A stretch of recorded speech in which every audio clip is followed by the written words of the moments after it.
মৰমৰ শ্ৰোতাসকল নমস্কাৰ। তোমালোকক মই জ্যামিতিৰ মৌলিক ধাৰণাসমূহৰ বিষয়ে ইয়াৰ আগৰ ভিডিঅ'ত বুজাই দি আহিছোঁ।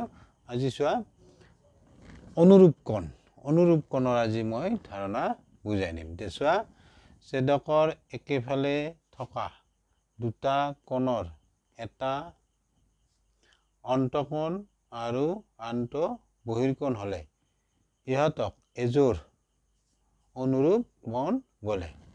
যেনে চোৱা 1 কোণ আৰু 5 কোণ দুটা ছেদকৰ একেফালে আছে আৰু ইহঁতৰ 5 অন্তঃকোণ আৰু 1 বহিৰ্কোণ। গতিকে 1 কোণ আৰু 5 কোণ এযোৰ অনুৰূপ কোণ হ'ব। চোৱা এই ছবিটোত এই 1 কোণ এইটো বহিৰ্কোণ হ'ব আৰু 5 অন্তঃকোণ। গতিকে 1 কোণ আৰু 5 কোণ চাবা PQ ছেদক আমাৰ AB আৰু CD এই ৰেখাৰ ডালক PQ ছেদকডালে ছেদ কৰিছে, তেতিয়া এই কোণসমূহ উৎপন্ন হৈছে।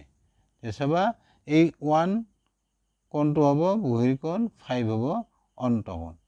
গতিকে এই কোণ দুটাক ছেদকৰ একেফালে আছে, 1 কোণ আৰু 5 কোণ ছেদকৰ একেফালে আছে। গতিকে 1 কোণ আৰু 5 কোণক ক'ম আমি এযোৰ অনুৰূপ কোণ।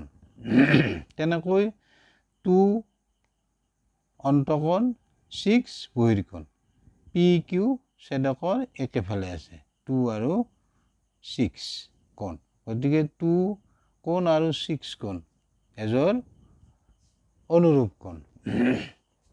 তেনেকৈ চাবা 4 কোণ আৰু 8 কোণ PQ ছেদকৰ একেফালে আছে, এইফালে আছে। গতিকে 4 বহিৰ্কোণ 8 অন্তঃকোণ। গতিকে 4 আৰু 8 এযোৰ অনুৰূপ কোণ।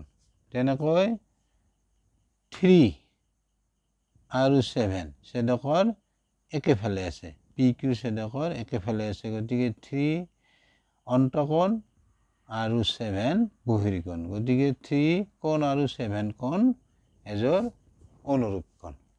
বুজি পালা নিশ্চয়, আৰু পালা নে নাই বুজি কমেণ্টত জনাবা।